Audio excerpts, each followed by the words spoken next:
Bien, buenos días. Decían los viejos catecismos antiguos, decían que la astucia del demonio era hacer pensar que no existía. Yo digo que la astucia del Estado es hacer pensar que existe, porque el Estado no existe. Pero ¿cómo se visualiza el Estado? El Estado no existe como ente real, son personas organizadas que le quitan recursos al resto. El Estado no tiene existencia real, es una existencia meramente imaginaria, está en nuestras cabezas y creemos en ella. ¿Cómo se visualiza el Estado? En las relaciones internacionales. Aparte de una visión interna expresada pues, en símbolos, uniformes, banderas y cosas por el estilo, la visualización real de un país o de un Estado, o como se nos quiere presentar y representar, es en las relaciones internacionales. Las relaciones internacionales son por dos motivos. Uno, porque es como se visualiza, y dos, es como se legitima. Es decir, los Estados normalmente existen como entes soberanos o autónomos en la medida en que sus compañeros Estados los reconocen. De hecho, ustedes pueden tener una región en muchos países que está, de hecho, secesionada del país o no está controlada, bien sea por guerrillas, bien sea por maras, bien sea por narcotraficantes. Hay zonas del Estado, de un territorio, que no son controladas, de hecho, por el gobierno, pero en ningún sitio son reconocidas como Estado porque los compañeros Estados no reconocen esos Estados como entes autónomos. Entonces, ¿dónde se visualiza? Y se visualiza pues, sobre todo en las modernas guerras, que son los Juegos Olímpicos o las competiciones deportivas, porque se ven allí, claro, es donde se ven. Los atletas debían competir de uno en uno, competir por personas, son actores o equipos o clubes privados que compiten al fútbol, al baloncesto, al balonmano, lo que sea, y atletas que uno corre más que el otro y punto. Pero no, se corren con banderas, se suman medalleros, se suman un montón de cosas, y al final Estados Unidos ganó las Olimpiadas porque tuvo más medallas que la antigua Rusia o la antigua Unión Soviética. Entonces, ¿dónde se visualiza? Y se visualiza después en toda la panoplia pues, de organizaciones internacionales en las que están representadas solo Estados, la ONU, todas las organizaciones de bancos mundiales, FMI, que con sus respectivas sillas nacionales, todo tipo de acuerdos internacionales, tenemos un montón de cosas, desde la Unión Postal hasta todo tipo de instituciones económicas, culturales, deportivas, de todo ámbito. Están representados los Estados. Entonces, es donde se visualiza, y se visualiza con su banderita aquí, y este señor representa a España. Entonces, es una forma de visualizar el Estado. Por eso son tan importantes las relaciones internacionales. Además, el dogma, la literatura teórica de relaciones internacionales está aún muy sesgada hacia el llamado dogma realista. Los realistas son una serie de autores que piensan que los Estados existen, que tienen intereses, y que tienen intereses propios, claros y definidos, y en muchos casos permanentes. De ahí se derivan toda una serie de doctrinas. Los realistas clásicos son Carr, por ejemplo, son Morgenthau, un libro muy bonito que se llama Política entre Naciones, por ejemplo, Kenneth Waltz, la teoría de la política internacional, o Kissinger, por ejemplo, o un señor que se llama John Mearsheimer, por ejemplo, en la Tragedy of Power Politics. Son algunos autores realistas. ¿Qué dicen estos autores? Que los Estados existen, que tienen un interés como tal Estado. Entonces dice, hablamos siempre de los intereses de Alemania están en tal, el interés de Grecia estratégico tal está en tal cosa, el interés de Alemania o el interés de Rusia, el interés de Estados Unidos. Se piensa como el Estado como una persona dotada de intereses permanentes. Entonces empezamos a hablar, por ejemplo, de cosas como la geopolítica o la geografía política, que si no sé qué, que si hay que controlar la frontera natural, que si hay un espacio aquello que es estratégico en el Oriente Medio, que si Estados Unidos lo pierde, pues se estabiliza la zona, etc. Y estas cosas operan y al final son reales porque la gente cree que son reales. Es decir, las fronteras naturales y todos estos conceptos son conceptos también meramente imaginarios, derivados de un proceso de construcción de imaginarios a través de mapas, a través de museos, a través del discurso histórico, que nos hacen creer que España es una y que tiene un interés. Por ejemplo, nuestros enemigos son los moros marroquíes. Entonces, tenemos ese tal, y España, los moros y los alemanes y los franceses que siempre nos fastidiaron, los ingleses que nos quieren ocupar aquello y tal. No, como si hubiera un interés común y compartido de ese Estado. Esa es la doctrina realista, y que hay un interés del Estado que está por encima de las personas. Por eso habla de razón de Estado. Entonces dices, vemos muy bien, mira, la CIA mató a aquel espía.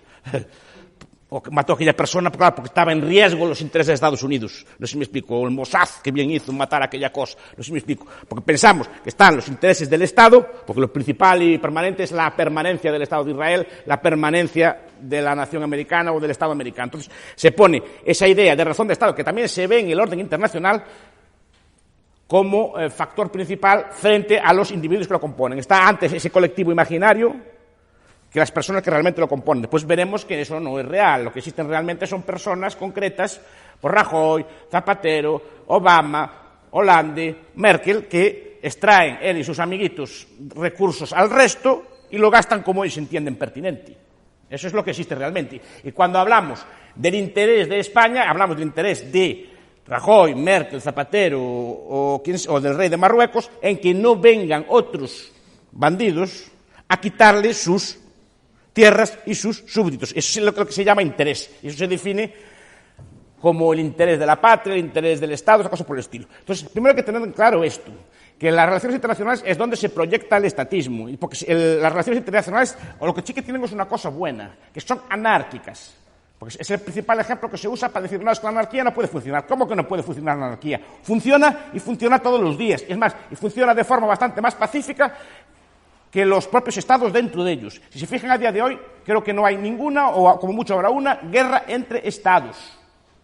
Entre estados. Las guerras son dentro de los estados por conquistar el poder dentro de los estados, bien sean guerrillas, maras, lo que sea, pero guerras entre estados a día de hoy no hay. ¿Cómo se puede entonces explicar que un orden absolutamente anárquico, como es el sistema internacional, en el cual no hay un estado que domine a todos los demás estados? Sí, podemos decir, hay hegemones. Hegemones es un Estado que supuestamente es más poderoso que el resto. Sí, hay hegemones, puede haber 1, 2 o 3 hegemones. O puede haber un hegemón solo. Pero ese hegemón, por ejemplo, que en nuestros tiempos sería Estados Unidos, no puede dominar a todos los estados a la vez. No domina a China y a Rusia al mismo tiempo. Domina su espacio, pero no domina todo el espacio. No es soberano en todos los aspectos. Entonces, igual, el mundo internacional aún sigue siendo anárquico. Y esa anarquía, a través del tiempo, llevó a una serie de instituciones, de procesos, de paz, etcétera, que hace que los estados se respeten unos a otros y que existan todo tipo de estados, incluso estados pequeñitos, así, bonitos y así, como Liechtenstein o así, estaditos pequeños, o estados grandes como China, cosas por el estilo. Es decir, pero una cosa para los antianarquistas, el mundo internacional es anarquista, y no sé cómo los anarquistas pueden explicar que eso, los minarquistas, así los liberales y esta gente así, no sé cómo puede explicar cómo ese sistema anárquico funciona. No me lo explicaron aún, cómo pueden explicar que eso funciona y funciona bastante mejor que el otro. Bien, dicho esto, el Estado como proyección o como visualización en las relaciones internacionales, me gustaría explicar algunos temas, sobre todo por un motivo. La escuela austriaca, con la que me gusta identificarme, casi siempre ha estudiado temas de relaciones internacionales. Es decir, parece que la escuela austriaca es una escuela meramente económica, y de hecho, efectivamente, hay muchas cosas de economía, pero si se fijan, casi todos los austriacos, los antiguos y los de hoy, han escrito algo siempre sobre relaciones internacionales. Por ejemplo, Mises, en liberalismo tiene un par de capítulos, y tiene un libro que se llama Nación, Estado y Economía, que toca este tipo de temas. Rothbard, obviamente, es claro. Rothbard tiene una política exterior muy clara y muy definida que después explicaré. Pero, por ejemplo, los austriacos modernos, Hoppe escribió de relaciones internacionales, Walter Block escribió de relaciones internacionales, por ejemplo, Salerno hasta incluso escribió sobre relaciones internacionales en algún trabajo sobre dinero y relaciones internacionales. Es decir, que no es una cosa que esté ajena, es un tema que le preocupa mucho. Es más, en el caso de autores como Rothbard, es un aspecto absolutamente central en su vida y en su obra. Es decir, porque Rothbard, cuando ya lo explicaré después, todo su pensamiento, toda su acción política, por lo menos, está centrado en un punto: la visión sobre relaciones internacionales. Para él es lo central, ese aspecto. Después entraremos. Entonces quería comentar algunos aspectos, por ejemplo, de la visión austriaca, aunque no es una visión dominante, aunque sí que me parece la más coherente. Aquí sí que hay una división clara entre, por ejemplo, entre los liberales y los minarquistas y toda la ralea de los liberales.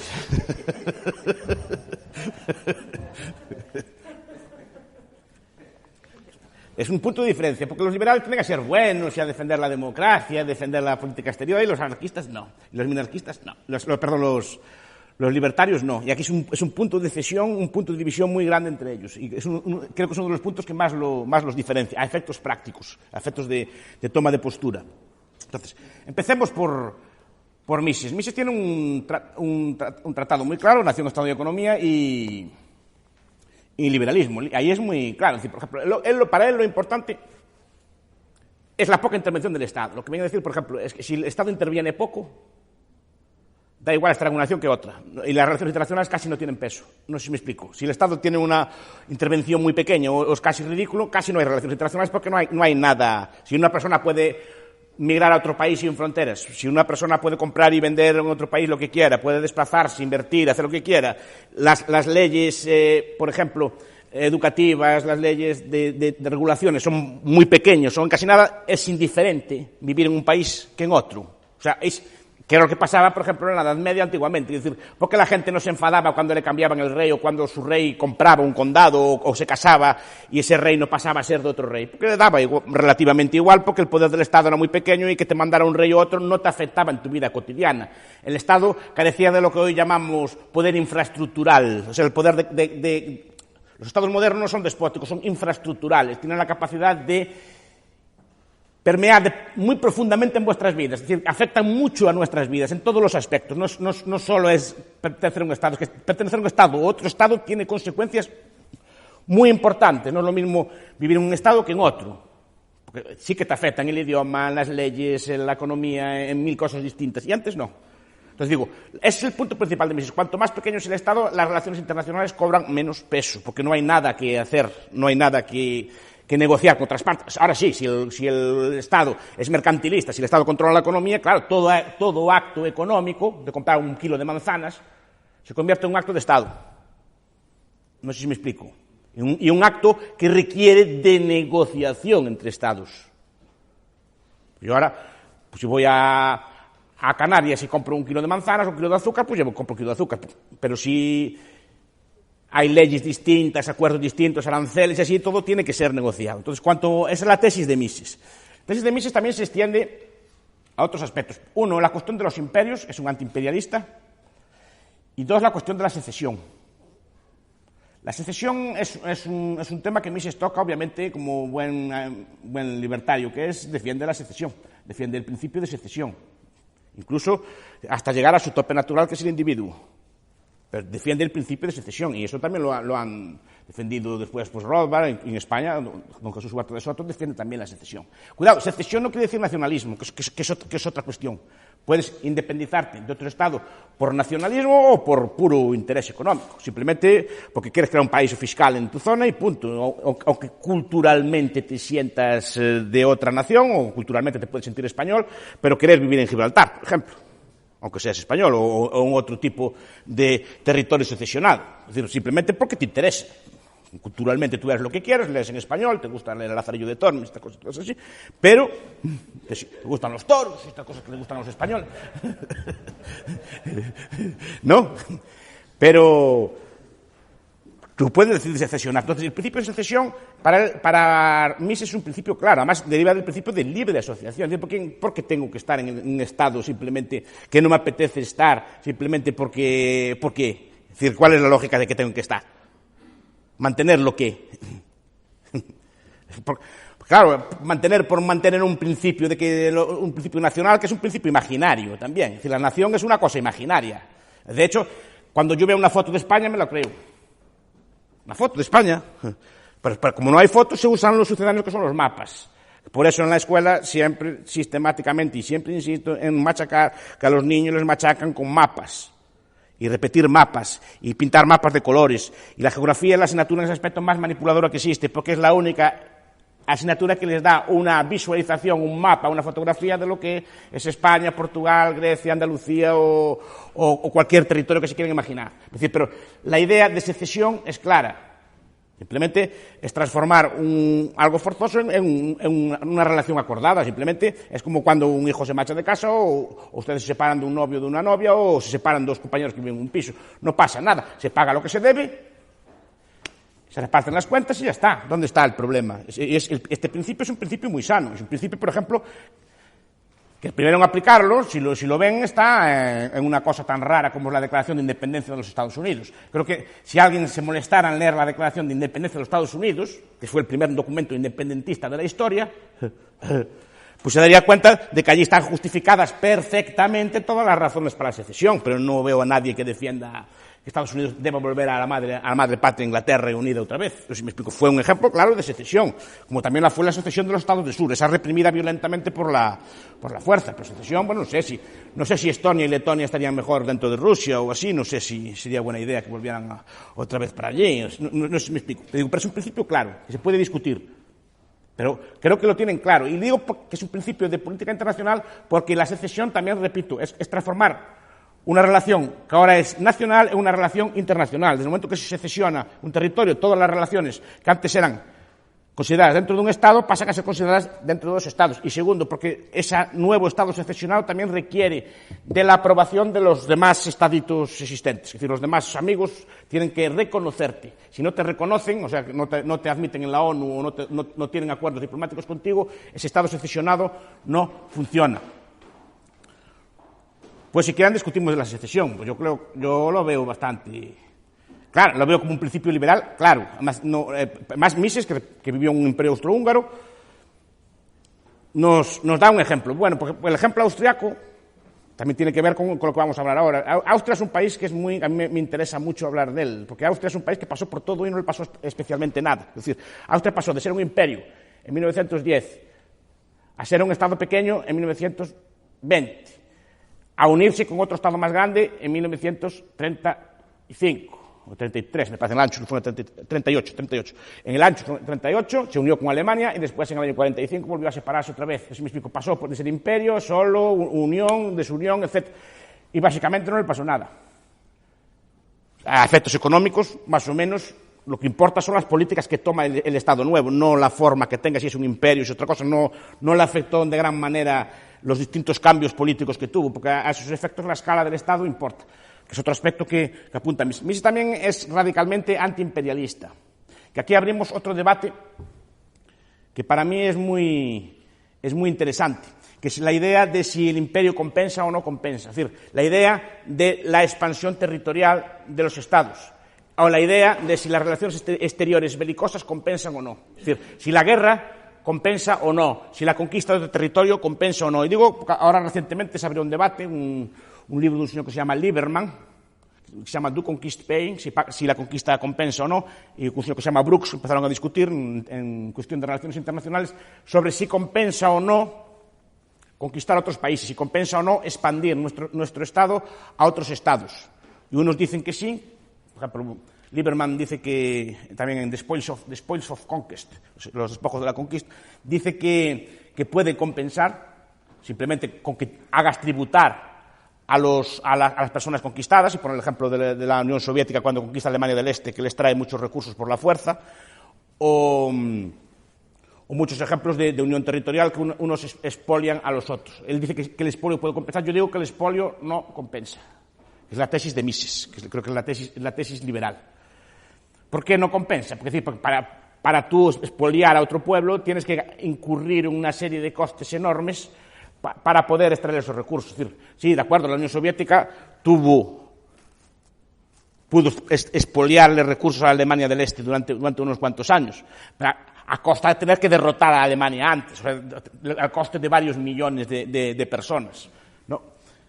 Por esto, ¿qué quiere decir? Que toda política internacional, toda política colonial, toda política de expansión internacional siempre es de unas personas a costa de otras. Pues se ve en el Imperio Español, se ven todos los imperios. Es decir, siempre son unas personas que pagan tributos y pagan con sus vidas para darle rentas normalmente a unas clases dominantes. Ahí es donde se ve más claro el imperio. Es decir, porque el imperio no es que España se benefició, no. Los gobernantes de España se beneficiaron del imperio, eso sí. Los gobernantes de Inglaterra se beneficiaron del imperio. Los gobernantes americanos se benefician del imperio. Pero el ciudadano americano no se beneficia del imperio porque tiene que pagar impuestos, muchas veces tiene que pagar con su vida o tiene que pagar sacrificios para tener una cosa que es algo así como una España grande o un Estados Unidos grande. Por eso que digo, vamos a ver, cuando hablamos de un Estados Unidos grande, una España grande, una España fuerte, una España unida, ¿eso qué es? Es decir, a ver si me explico. China es un país grande, China es grande y poderosa y otras cosas así. Pero digo yo, al chino común de a pie, ¿en qué le beneficia una China grande? Y, por ejemplo, ¿y en qué le perjudica a un ciudadano de Liechtenstein o un ciudadano de Luxemburgo estar en un país pequeño? Es decir, al chino lo cuelan antes en las colas o algo así, por estar en un estado antes, le dan el mejor sitio en los cines o en los hoteles, es decir, por estar en una cosa grande, al de Luxemburgo o al de Suiza le dan una patada por estar en un país pequeño. ¿En qué se concreta para un ciudadano estar en un país fuerte? Aparte, no meterte en más líos, meterte en más cosas. ¿Qué te beneficia a ti estar en una cosa fuerte? ¿Qué es una cosa fuerte? ¿Dónde vive peor? ¿Qué le falta al ciudadano de Liechtenstein? Un paisano de Liechtenstein o de Luxemburgo que está en su bar, en su taberna, tomando una cerveza, y el chino tomando su cerveza. ¿Qué le falta al de Luxemburgo por estar en un estado pequeño? ¿Qué le falta? No tiene cerveza en los bares, no tiene Canal Plus. ¿Qué le falta? No sé si me explico. ¿Qué le falta en su vida común que tenga el grande? No sé si me explico.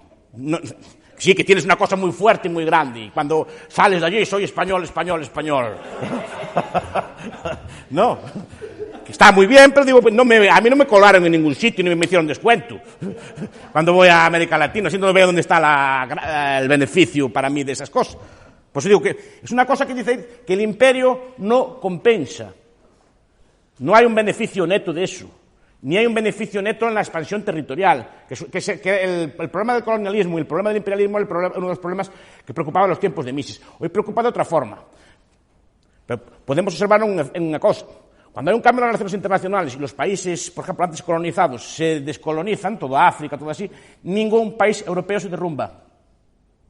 Ningún país europeo se derrumba por perder las colonias, jamás. Inglaterra, cuando pierde las colonias americanas de Estados Unidos, no le pasa nada, al revés. España, cuando pierde Cuba, todo el mundo piensa como un gran desastre, fue un éxito económico sin precedentes. A la caída de Cuba siguieron 30 años de expansión económica sin precedentes. Y pueden contrastarlo. Lo primero que pasó cuando perdió Cuba, la deuda española, el precio subió espectacularmente. El papel del Tesoro español empezó a subir en las bolsas.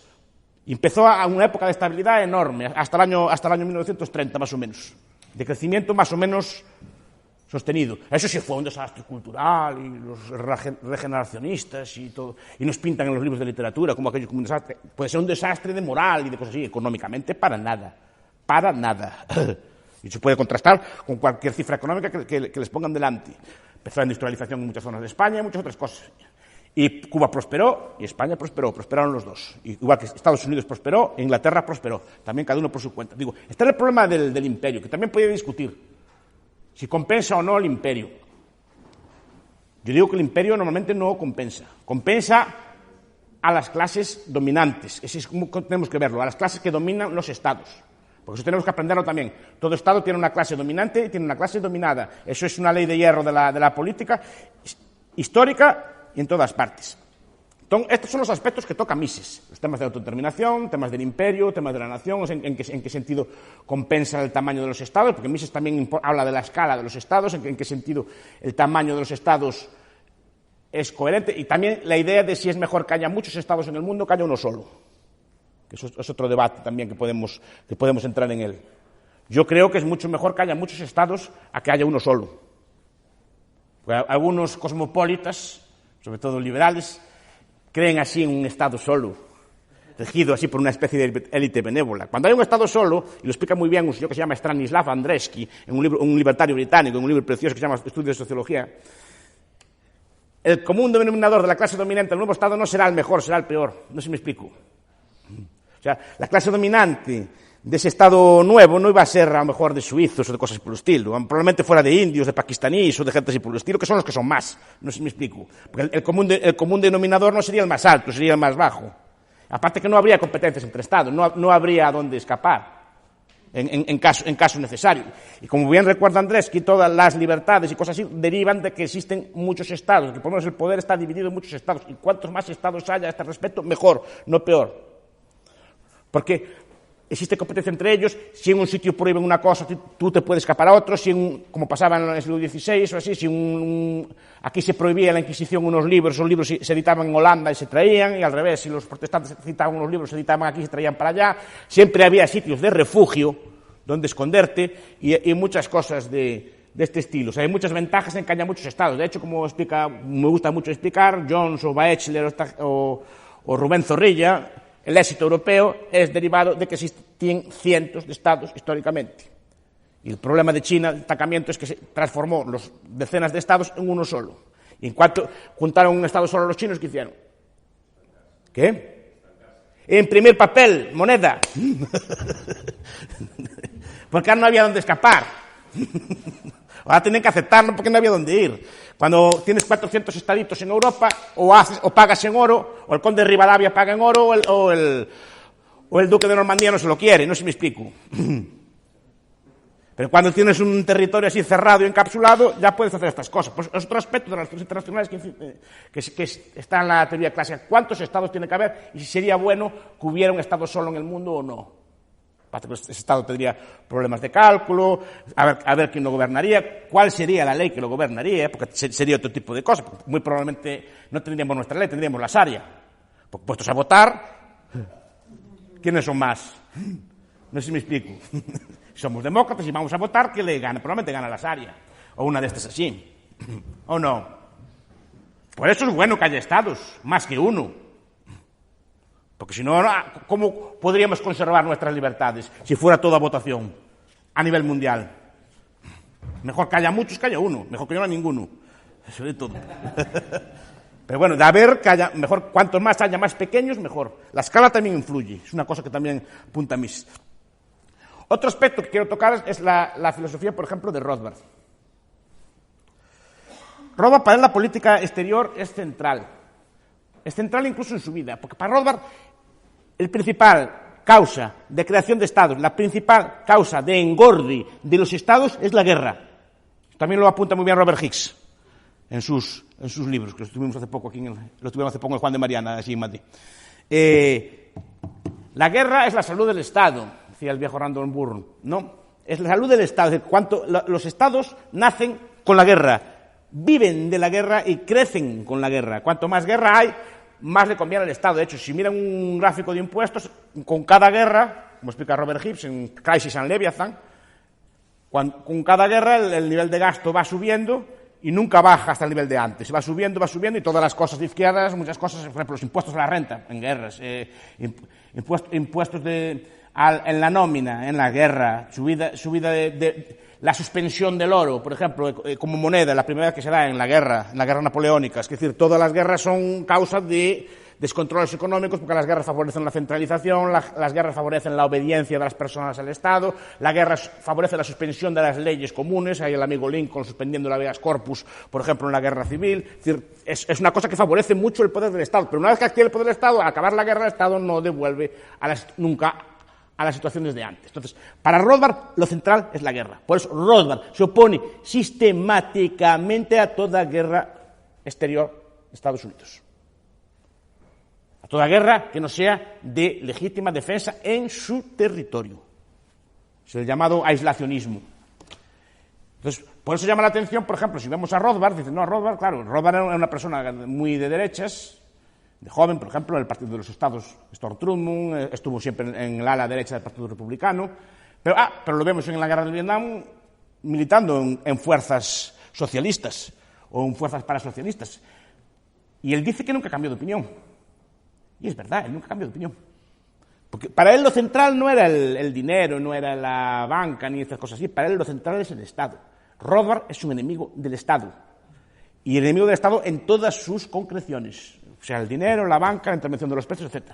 Pero la principal de todas las males del Estado es la guerra. A mí, o a él le parecía incoherente que estuviéramos ahí discutiendo todos estudios, a lo mejor sobre la reserva fraccionaria, o discutiendo a lo mejor todos estudios sobre la intervención del precio de la patata. Y ahí todos están muy contentos. Claro, pues, si intervenimos el precio de la patata, pues hay un exceso de oferta de la patata, hay un incremento de la demanda, por lo tanto hay un defecto de patatas, entonces, ay, qué malo, hay que eliminar las patatas, el control de las patatas, y todos estamos...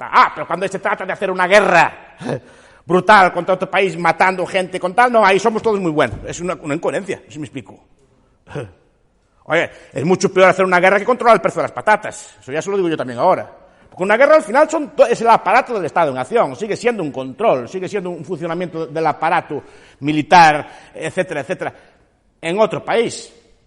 Además, él criticaba mucho especialmente las guerras por motivos ideológicos. En otros países, por ejemplo, las guerras del Vietnam, la guerra de Corea o todas las guerras dedicadas a lo que llamamos ahora el nation building. O sea, las guerras dedicadas a construir democracias o estados afines en otros territorios. Es decir, hacemos una guerra por la democracia en Afganistán, hacemos una guerra por la democracia en Irak. Ahora, hace poco, liberamos Libia de sus opresores. Conseguimos un gran éxito. Las fuerzas, siempre las occidentales, las democracias. Porque las democracias hay que recordar una cosa. Las democracias puede ser que peleen relativamente poco entre ellas. Es falso que no pelearan nunca, pelearon varias veces. Pero las democracias son tremendamente agresivas y tremendamente arrogantes con las que no son democracias. Quiero decir, un país que es demócrata se siente con el derecho de pegarle, machacar, bombardear a cualquier país que no sea demócrata.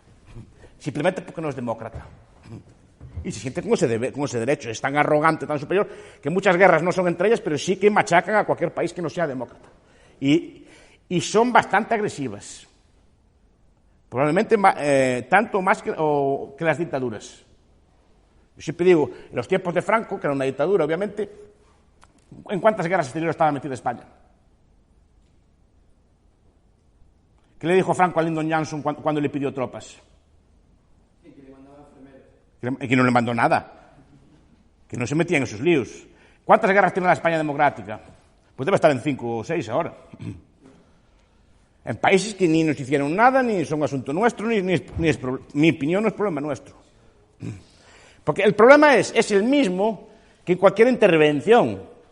Es decir, un problema de información y de cálculo. No saben muy bien lo que hay que hacer allí, ni lo que tienes que hacer allí, ni qué pintas tú allí en la guerra del Vietnam. Porque no saben muy bien ni qué es el Cao Lai, ni qué son los Viet Cong, ni los Viet Minh, no distingues uno de otro. Te metes allí, metes unos soldados, uno de Albacete, otro de Murcia, otro de Cartagena, los metes allí.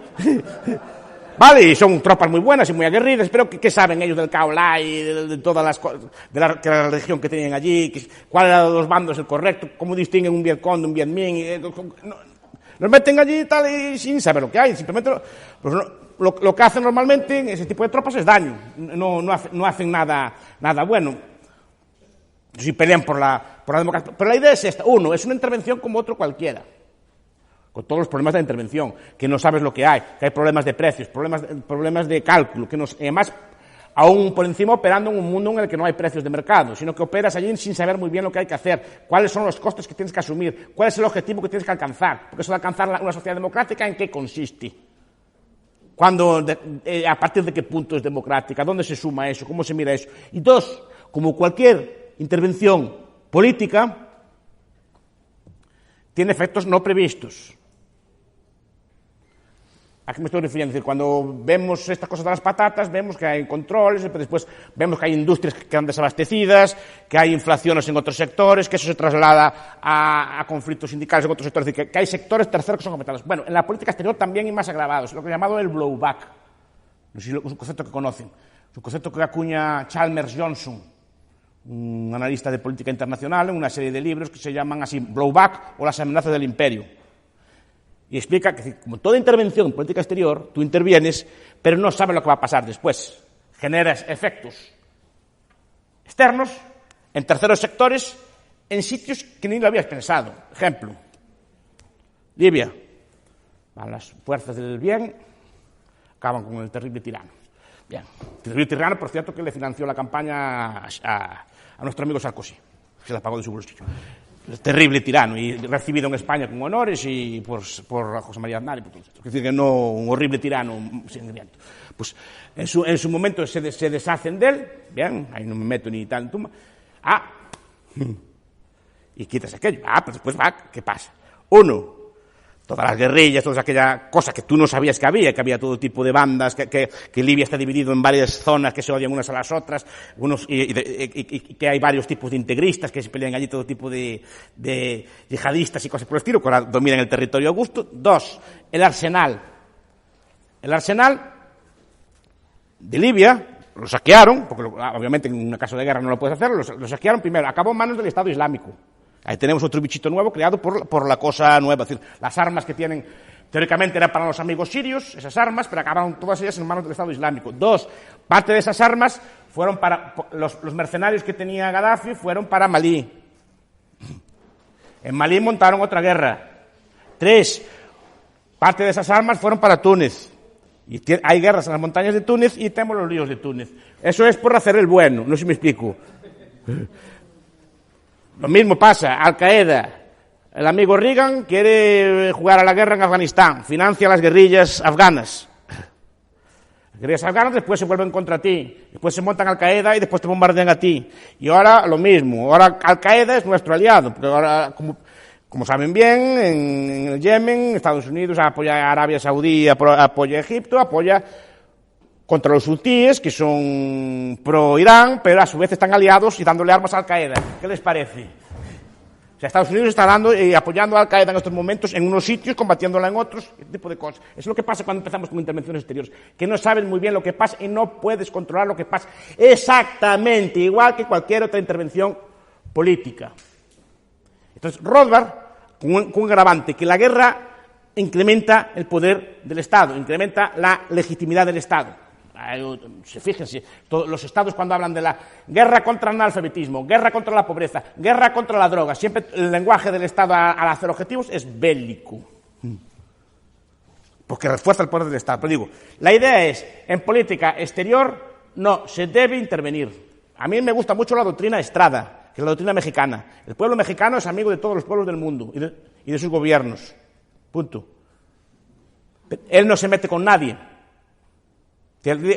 La idea de México es que las relaciones son entre pueblos, no entre gobiernos. Es decir, el pueblo mexicano de quien es amigo de los pueblos del mundo, no de sus estados. Entonces, tiene relaciones con todos, pero nunca, jamás interviene fuera de sus fronteras. Es como el caso suizo, que es un país que también me gusta mucho, que no se mete en ningún tipo de guerras ni nada así por el estilo. Porque otra cosa que critica mucho Rothbard, que criticaba mucho los padres fundadores, que criticaban mucho los libertarios clásicos, son las entangling alliances. Son las alianzas de tipo OTAN o tipo NATO, es decir, que uno tiene que defender a los otros. Es decir, que un país no debe estar integrado en ese tipo de alianzas. Tú no tienes por qué meterte en los líos de los demás, porque al final lo que incrementas es la posibilidad de que haya lío. Porque tienes que estar al final, por estar en la NATO, tienes que estar en un montón de países con tropas, en Afganistán, en Irak, en Libia, en Malí, en Siria, en el Líbano, tienes que estar en un montón de sitios, simplemente porque estás en una alianza que supuestamente tienes que defender todo eso. Entonces, las entangling alliances también las critica mucho. Pero la idea básica es aislacionismo. Y aislacionismo es aislacionismo político, no aislacionismo económico. No sé si me explico. La idea de Rothbard es comercio libre con toda la tierra. La idea de los padres fundadores, comercio libre y libertad de migración, o por lo menos no limitarla, etcétera, con toda la tierra. Pero no alianzas políticas entre estados, no intervenir nuestro estado en los asuntos internos de otros estados. Es la doctrina más o menos que defiendo yo, después podemos discutirla, que es la doctrina de Westfalia. Cada uno en su casa. Y tú no tienes por qué meterte en los asuntos de otros. Porque además lo que hace normalmente es agravar los problemas de esos países. Ya le gustaría, por ejemplo, al Estado Islámico que Estados Unidos los invadiera. Porque ellos crecen con ese tipo de intervenciones. Gente coral neutral, en cuanto vengan, a lo mejor están peleando entre ellos, en cuanto llegan los americanos, se juntan todos contra ellos. Es decir, de hecho, muchas veces parece que lo que está buscando es que lo intervengan. Es cuando crece. Pero digo, la idea es esta. La idea es de no intervención en los asuntos internos de otros países. Ese es el aislacionismo.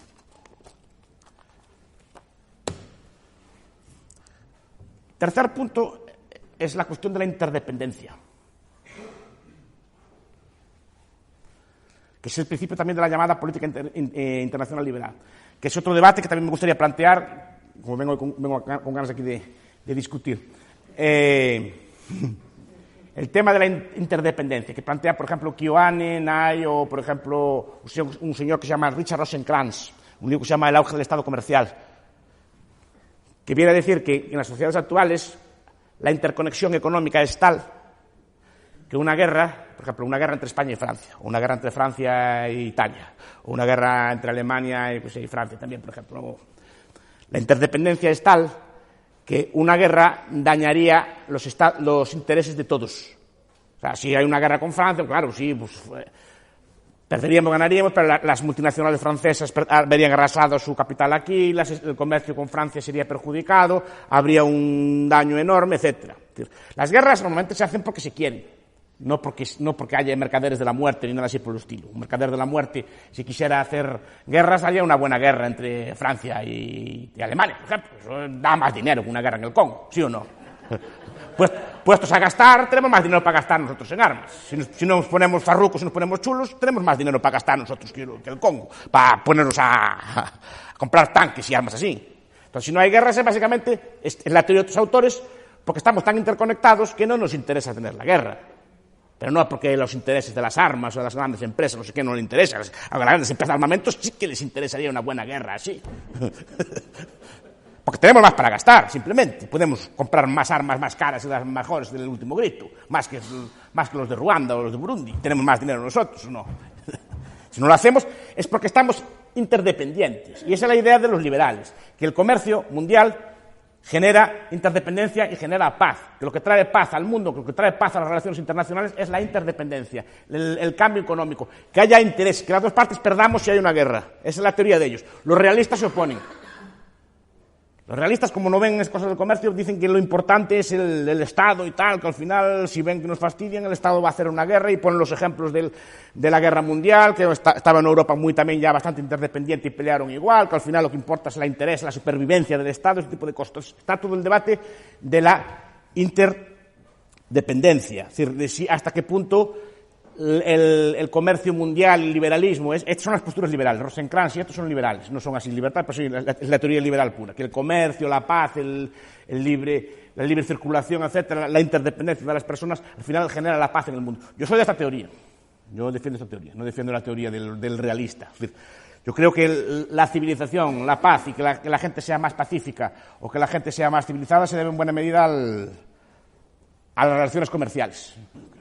Simplemente la gente ahora pues, se volvió pacífica porque ahora nos acostumbramos a comprar y vender, intercambiar, a pedir las cosas por favor, etcétera, porque las dos partes ganamos. Las relaciones antiguas eran de violencia. Yo soy más fuerte que tú, te lo quito. Y ya está, que eran las relaciones imperiales. Pues digo que el imperio nunca compensa, el imperio nunca trae beneficios. Y el último punto, pero me gustaría discutir esto, si es verdad o no, ¿qué creen ustedes de que la interdependencia trae paz a la tierra o no la trae? Yo creo que sí. Y esa es la teoría liberal. Los realistas y en general los estatistas dicen que no.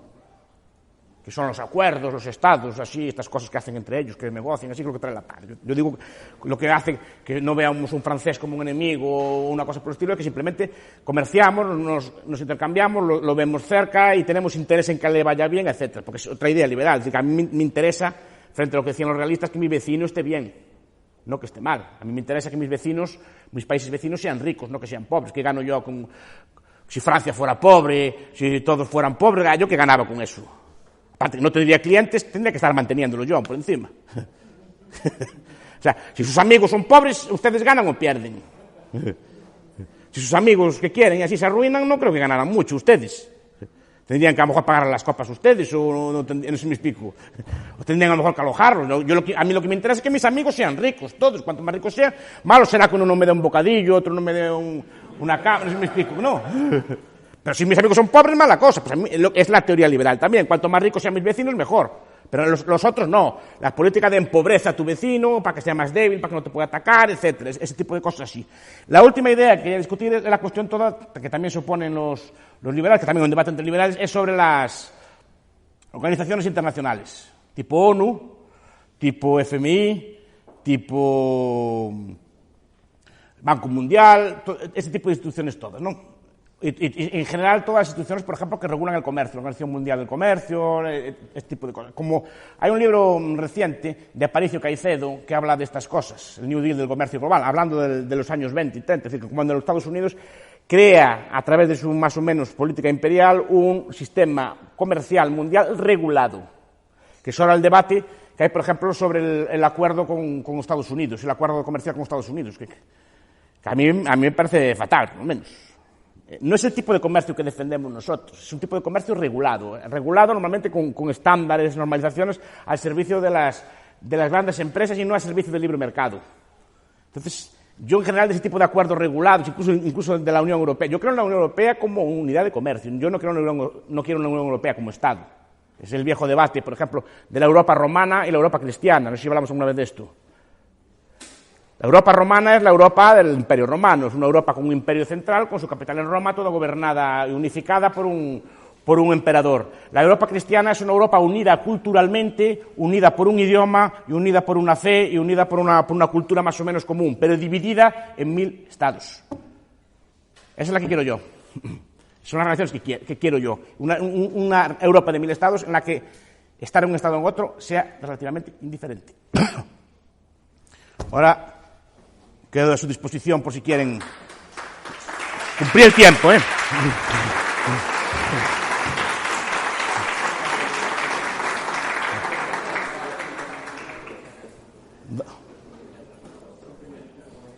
Quise abrir debates, me interesa más el debate con ustedes que lo que pueda decir yo. A ver, quiero... Buenos días. Profesor, yo quería preguntarle que no tengo muy claro lo del que tener colonias perjudicó a la madre patria. O en todo caso, benefició a una minoría, como creo que usted ha dicho, y perjudicó a los ciudadanos. Pero el saldo neto para la madre patria no es positivo. Es que eso... Yo creo que sí. De hecho, la prueba está en cuando se te marcha la colonia, ¿qué pasa? Pasa algo. No sé si me explico. Pasa algo digno de relevancia cuando marchan las colonias. Si tu riqueza se debe a las colonias, cuando la pierdes tendrías que quedarte muy pobre, ¿no? Pero pasa algo cuando se pierden las colonias. Pasa algo cuando Estados Unidos se independiza de Inglaterra. ¿Le pasa algo a Inglaterra o le pasa algo a Estados Unidos? Mejor los dos. Es decir, la colonia no compensa. No compensa porque, vamos a ver, es más barato comprar. España, ¿qué es España? ¿Y ese oro a quién llegaba? ¿Y quién asumía los costes de financiar esa carga? No sé si me explico. ¿Quién llevaba el oro? El rey para su poder. Pero ¿quién pagaba los costes de extraer el oro? Porque para extraer ese oro hay que mandar una flota, hay que mandar soldados, hay que esclavizar indígenas, o lo que sea así, para que saquen ese oro. Normalmente es más barato comprarlo que extraerlo. No sé si me explico. Porque ya entra muchas cosas. Normalmente si quieren, de hecho, por ejemplo, Inglaterra no comerciaba con sus colonias. Las inversiones inglesas en el siglo XIX eran con Argentina, básicamente. Pues están las tablas. No invertía en sus propias colonias. La colonia es una cosa de poder, que tienes un territorio, es una cosa, incluso podríamos decir atávica, que te gusta tener mucho territorio, gobernar en él, mandar en otras personas y que vengan así pues personas de otras etnias a limpiarte los zapatos o a trabajar para ti de esclavos. Eso a la gente supongo que le gusta, porque a la gente, todo el mundo tenemos el instinto de que nos gusta mandar y gobernar a otras personas. Eso no lo puede evitar. Entonces, eso te lo permitía, eres una nación superior, que gobernabas a las otras, y las élites estaban muy contentas porque tenían grandes tierras, grandes fincas, pero ¿a qué coste? A coste, por ejemplo, de las tropas que tienen que morir para conquistar aquello. A costa de los impuestos que tienen que pagar la gente pobre para mantener toda aquella cosa, que eso nunca se ve. Entonces digo, cuando se hace el saldo neto de España, ¿a qué le llamamos España? A las élites españolas, sí, que les convenía. Por ejemplo, Primo de Rivera va de Marruecos en los años 20, para conquistar las minas de Bucra, que las minas de fosfato. Esas minas se las regala a sus amigotes. No sé si me explico. Y sus amigotes sí que empiezan a extraer y a hacerse ricos con esas minas de fosfato. Y los 25.000 soldados españoles muertos, ¿quién los cuenta? No sé si me explico. No entran en el cómputo de costes y beneficios de los bienes de España, no sé si me explico. Y los impuestos que tiene que pagar la gente para mantener toda aquella cosa. Al final es una redistribución de impuestos cara a los amigos de Primo de Rivera, por ejemplo. ¿Me explico? Y eso es lo que llamamos colonialismo, que beneficia con los impuestos de todos a unas élites cualquiera. Y de hecho, la prueba está en que no da beneficio ninguno. Y además había que hacer números. ¿Cuánto cuesta conquistar y cuánto cuesta comprar? De hecho, los países más ricos de Europa a día de hoy nunca tuvieron colonias. Suiza, ¿qué colonias tuvo? Luxemburgo, ¿qué colonias tuvo? Noruega, ¿qué colonias tuvo? Irlanda, ¿qué colonias tuvo? No sé si me explico. Portugal las tuvo más grandes y durante más tiempo. ¿Y de qué le valió? Más grandes proporcionalmente a su tamaño y durante más tiempo, que fueron las últimas colonias independizadas en el año 75. ¿De qué le valió tener colonias tan grandes? Gastos de Disraeli, viejo conservador, el ministro de Inglaterra, decía que las colonias son una piedra de molino del pescuezo. Por eso los grandes, y la constante anticolonialista es una constante en todos los libertarios, además. Cobden y Bright, Los manchesterianos, los teóricos de la cosa, eran Little Englanders, querían una Inglaterra pequeña, no querían un imperio. El padre de las casas y toda esta gente, los teóricos de la escuela de Salamanca en general eran bastante, con debates, pero eran bastante antiimperialistas. Y en general los libertarios modernos son antiimperialistas. Siempre, es una constante en la historia. Pero, por ejemplo, en la Grecia clásica, los antiimperialistas eran las derechas así como nosotros, no sé si me explico, libertarias. Eran los demócratas y los radicales los imperialistas. Por ejemplo, en Roma eran los viejos romanos los que eran más opuestos al imperio, era la gente más moderna, la más imperialista, no sé si me explico.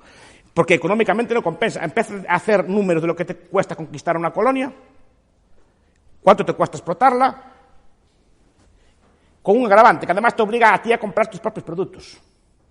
No sé si me explico. Porque tú tienes una colonia por cualquier motivo en Marruecos o en Malí o donde sea y la explotas tú, por tanto, normalmente esos comerciantes, esos empresarios beneficiados por el Estado van a pedir un arancel de tal forma que te obligue a comprar su propio producto. No sé si me explico. Ya es una constante, ya que tengo esa colonia, hay que obligar a comprar productos de mi colonia. Por lo tanto, al final estamos trabajando doblemente para perjudicar la economía del país. Y no beneficia. Por eso digo, si los países coloniales fueran ricos, ningún país de los que acabo de citarte sería rico. ¿Y Suiza cuántas colonias tuvo? Y no prosperó.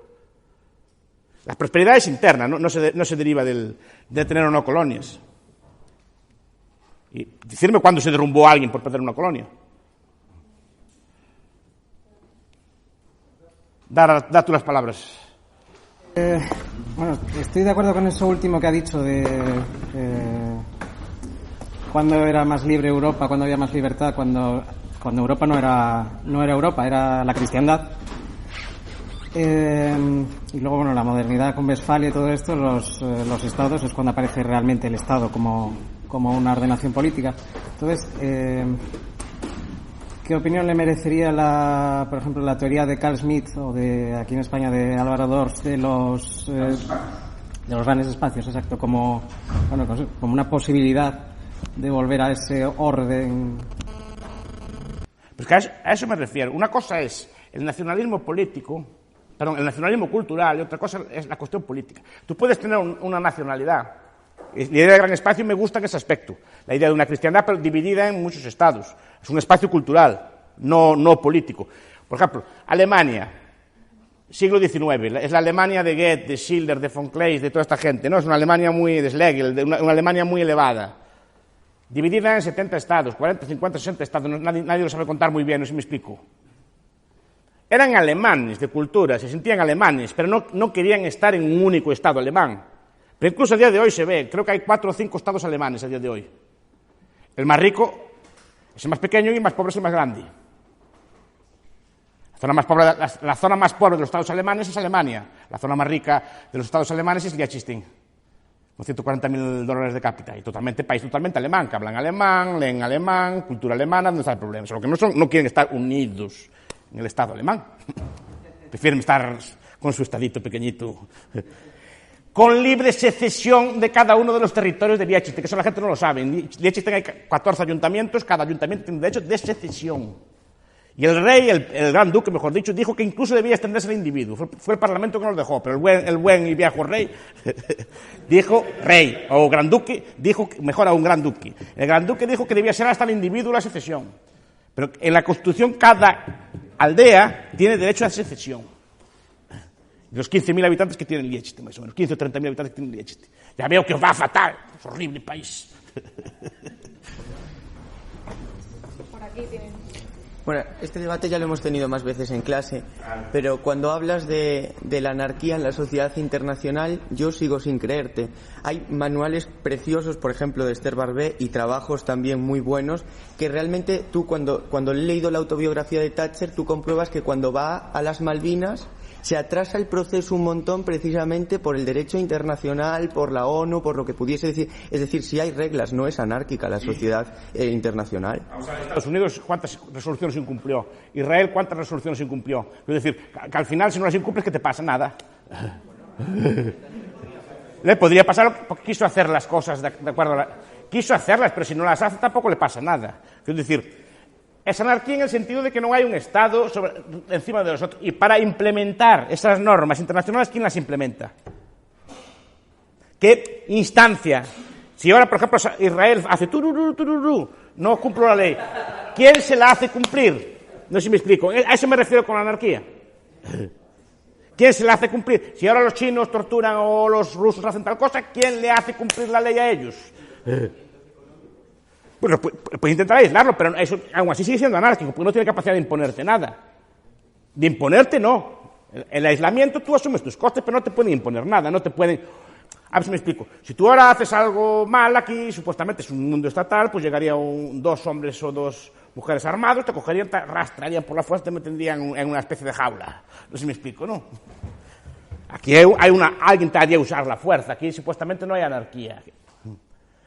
Pero en el mundo internacional sí, si determinados estados no cumplen, no hay quien les haga hacer nada. ¿Quién se los hace? ¿Quién está por encima de Rusia para hacerle cumplir eso de Crimea? ¿Quién está allí? ¿Quién va allí con valor a decir, quítate? No sé si me explico. Tampoco.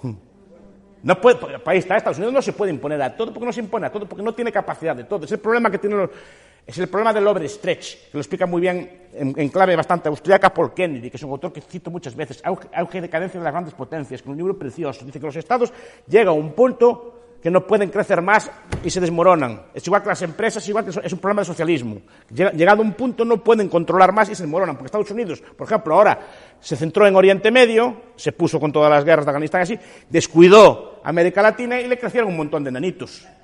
Por ejemplo, en los tiempos viejos, esos enanitos no duraban ni 5 minutos, por cosas mucho peores.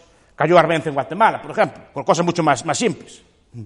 Por hacer muchísimo menos que, por ejemplo, lo que hace Hugo Chávez a día de hoy, que hace burla de todo. ¿No? Caerían ya en cuestión de minutos. Pero como está centrado en otras guerras, no puede atender a todas las guerras a la vez. Entonces, al final, tú estás en un sitio, descuidas otro y al final se te desmorona el imperio. Digo que al final no hay un ente por encima de todos a la vez. Ni creo que pudiera haberlo. Tengo que darle. Sí, que hable Carlos y luego me lo paso. Sí. Dale ahí al señor Bodro que tiene ganas de guerra. Sí. Pero en una política de defensa con básicamente esa organización territorial en microestados, en una zona común, imaginemos Europa llena de microestados, y defendiendo que no debe haber alianzas comunes, organizaciones internacionales de defensa común o una confederación militar, eso funciona en la medida de que no haya un Estado, en la medida que todos los Estados quieran respetar esos principios. En cuanto haya uno que quiera incumplirlo y haga la guerra, en una Europa contra un ISIS, si fuera una Europa de microestados y sin una alianza o una confederación militar, sería imposible la defensa. ¿ISIS microestado? ¿El ISIS cuántos soldados tiene? ¿El ISIS tiene 25? Ahora es un microestado, pero si continúa su expansión, que ellos lo pretenden, va a seguir... Vamos a ver, no estoy diciendo que no combatamos. Si viene el ISIS, no tienes por combatir con un Estado solo. De hecho, se combate mejor con microestados que combate solo. No sé si me explico. Yo siempre lo comparo con los indios. Hay los indios estatistas y los indios anarquistas. No. Mira, al indio... No, porque te descabezan y es muy difícil de conquistar. A ver si me explico. Depende del armamento que tengas tú también. Y si tienes armas nucleares o no, o otro tipo de cosas. Pero vamos, aquí ya no entro en temas de estrategia. Veamos los aztecas y veamos los incas. ¿Qué les pasaban? Eran indios estatistas. Indios con Estado central. Bastó con cortarle la cabeza al Estado y se derrumbó el Estado. Vayamos a los indios anarquistas, los patagones, los mapuches o los indios de Norteamérica, mis queridos comanches, por ejemplo. Los comanches, buenos indios de derechas. Capitalistas y sin Estado. Duraron casi 300 años más, Y duraron, y eso lo discutimos ya también en el Congreso de la Escuela Austriaca, duraron y los derrotaron porque el enemigo, en este caso los americanos, tenían tropas sin fin, no sé si me explico. Tenían mucha más capacidad de población, pero aún así les costó muchísimo derrotarlos, muchísimo. En cambio al otro fueron 100 españoles, ya me dirás, la diferencia entre el indio con Estado y el indio sin Estado. Pero se trata, la estrategia de guerra en este caso es hacerte, como en Vietnam, hacerte que para conquistarme tienes que incurrir unos costes tales que no te compense. Pues ahí está, es tu arma. ¿Cómo derrota Vietnam, por ejemplo? Pues vamos a ver, el ejército...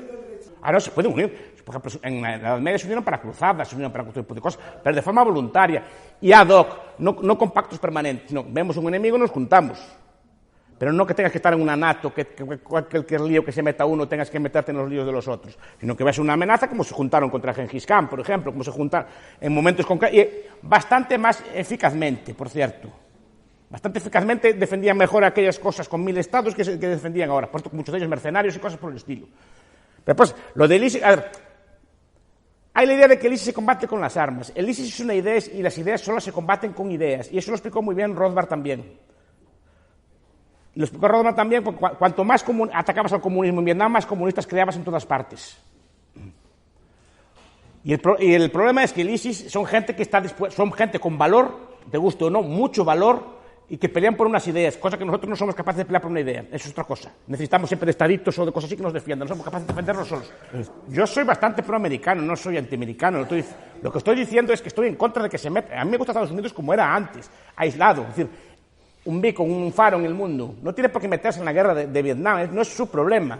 No es su problema, como mi problema tampoco no es la guerra del ISIS. En todo caso, si mi problema es la guerra del ISIS, también será el problema de un brasileño, o será el problema de un tailandés. No es porque que vaya a Brasil a pelear allá, no tengo por qué ir yo, no sé si me explico. Y en cambio lo vemos raro, porque si se afecta a Occidente, que vaya, que sé, los paraguayos también a pelear con el ISIS, porque tengo que ir yo, no sé si me explico. En cambio, solo vemos normal que vaya a Estados Unidos allí. Pues, imagínate que a atacar al ISIS van los paraguayos o van los birmanos, ¿qué pintan allí? En cambio, te parece lo más normal del mundo que vaya a Estados Unidos.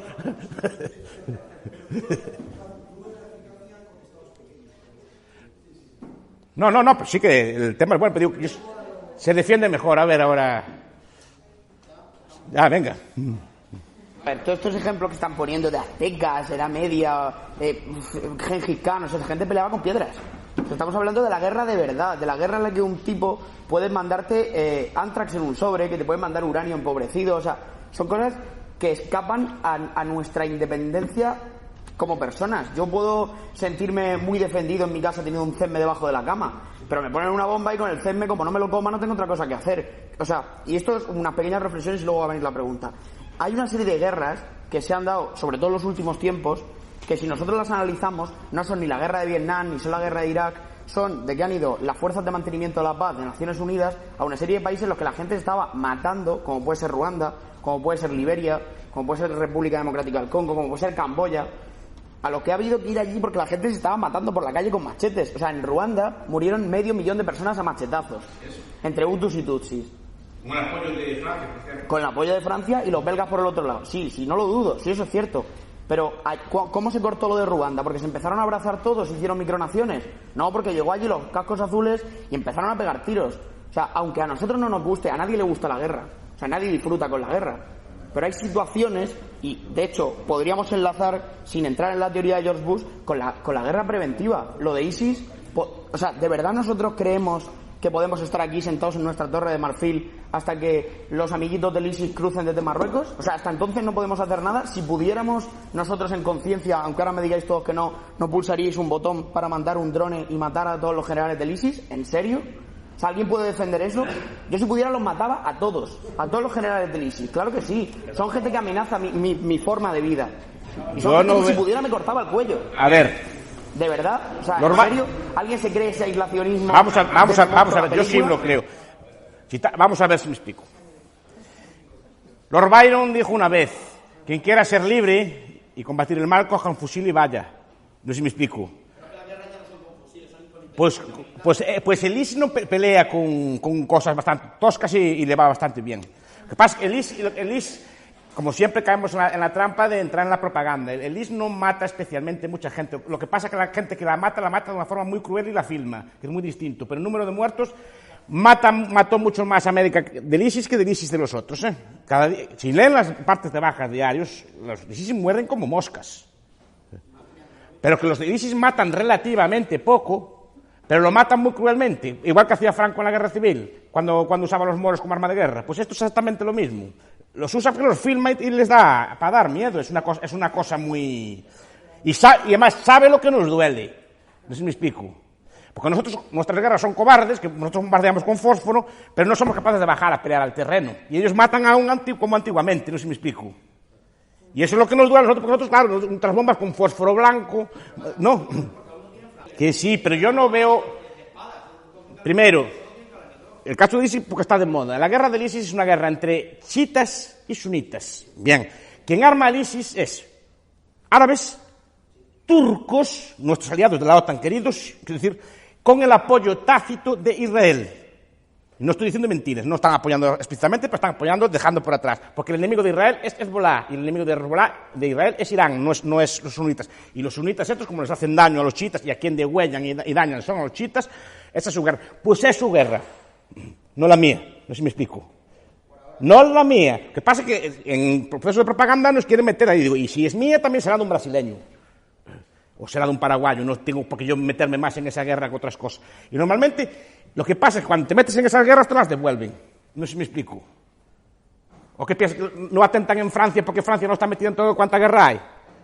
Digo, si atacaran también a los suizos, y los suizos no los atacaron nunca. Si odian Occidente, también odiarán el Brasil, y pondrán bombas en el Brasil, porque el Brasil es algo más occidental que nosotros, tiene una vida así más de lujuria, más de carnaval, y más así.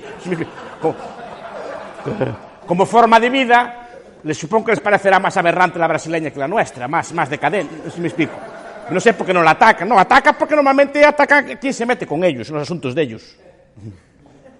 A Suiza, así nunca la atacaron, otros países que nunca se meten con nadie no los atacaron, como tampoco atacaron nunca al Paraguay. No sé si me explico. Porque no tiene costumbre de meterse en otras cosas. Pero por eso tiene sentido una alianza con Paraguay y Brasil y que sufrague por los microestados que se creen de hecho y que sufraguemos juntos y organicemos juntos una estructura para defender esos principios liberales. Mira, para mí el ejército español, mientras exista, está para defender España. Y su trabajo es defender España, no meterse en las guerras de otros países. Y su trabajo es vigilar las fronteras de España, que no entren todos del ISIS, que no entren aquí. Ese es su trabajo, no meterse en las guerras de los otros. Que además vosotros os ponen allí a vosotros. ¿Quién distingue de vosotros un chií de un suní? Para meterse en medio de la pelea. ¿Y quién de los dos tiene razón? No sé si me explico. ¿Y tú sabes las barbaridades que hacen los chiitas también allí? No sé si me explico. O solo sabes las del ISIS, solo ves de un lado. No sé si me explico. Tú sabes, no, yo por lo menos no lo sé. Yo no distingo uno de otro, no sé exactamente lo que pasa allí. De luego yo allí no me meto porque no es mi pelea, es la pelea de ellos. Eso sí, normalmente lo que tienen que defenderse son ellos. La cosa es que nosotros le vendamos armas, al comercio libre, obviamente, ese tipo de cosas. Sí. Pero deben defenderse ellos, que son los afectados. Y sobre todo, mira, esa zona, los turcos, si quieren, los turcos tienen un ejército de más de medio millón de hombres, si quieren acaban ellos con el ISIS. ¿Por qué no acaban ellos con el ISIS? Que es su problema, no el nuestro. No sé si me explico. ¿Por qué tengo que ir yo a pelear el asunto de los turcos? No sé si me explico. Turquía sí, porque Turquía es una guerra con ellos. No sé si me explico. Mientras no el territorio turco, sí, pero si quieren acabar con ellos, más afectados que tú están. Porque tienen un millón de refugiados, le están alborotando a los kurdos, un montón de cosas. Pero ellos, por lo menos, algo tienen que ver. Ni tú ni yo tenemos nada que ver con eso. Y si no van los turcos, que es lo que les afecta, yo tampoco. Así te lo digo. Pero, profesor, antes decías que la interdependencia hace que no haya guerra, que nos incentiva a no hacer la guerra. Pero eso está presuponiendo que lo que es verdad, que es que no es un juego de suma cero, el comercio, está presuponiendo que la gente lo entiende, pero es que la mayor parte de la gente cree que el comercio es un juego de suma cero y por tanto que lo que tú ganas es que lo he perdido yo. Entonces les lleva a actuar de manera perjudicial a nivel agregado, pero les lleva a actuar así y por lo tanto compiten entre ellos de manera agresiva. Pasa lo mismo dentro de las empresas. A priori, cuanto más gana la empresa, más ganan sus directivos y sus trabajadores, pero lo cierto es que entre las empresas lo que vuelan son las puñaladas, los grupos de presión internos y las alianzas internas para conseguir trepar. Eso pasa también entre estados. Entonces, presuponer que la gente va a ser racional porque beneficia en agregado, cuando en realidad ellos creen que no beneficia en agregado y por tanto hacen la guerra...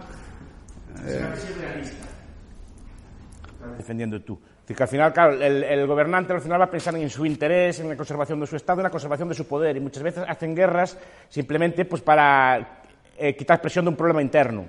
Como cuando Clinton tenía el problema con Levinsky, pues bombardeó el Sudán, por ejemplo, para desviar no fue real, para desviar la atención de la sociedad de ese tipo de temas.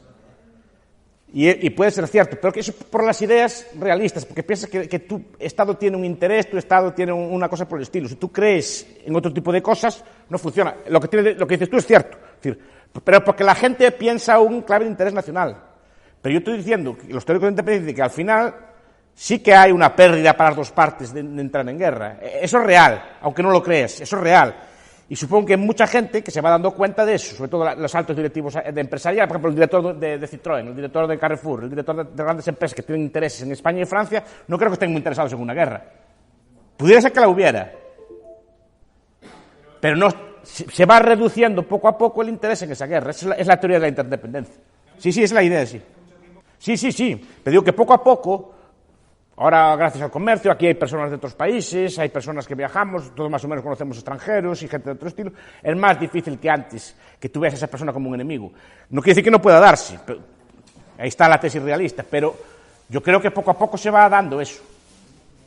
Que la paz cada vez mayor que hay en la Tierra se debe a ese tipo de mecanismos, que te compensa, no te interesa a ti meterte en guerra con otro, que se va reduciendo, ¿no? Si tienes razón que aún puede haberlas, pero de hecho, te fijas, hace tiempo que no hay guerras entre estados, solo guerras de agresión imperial, pero ya no es lo mismo la guerra, pero ya no es una guerra tan cruenta como la de antes, es una guerra, ya va cambiando, en ese aspecto se civiliza.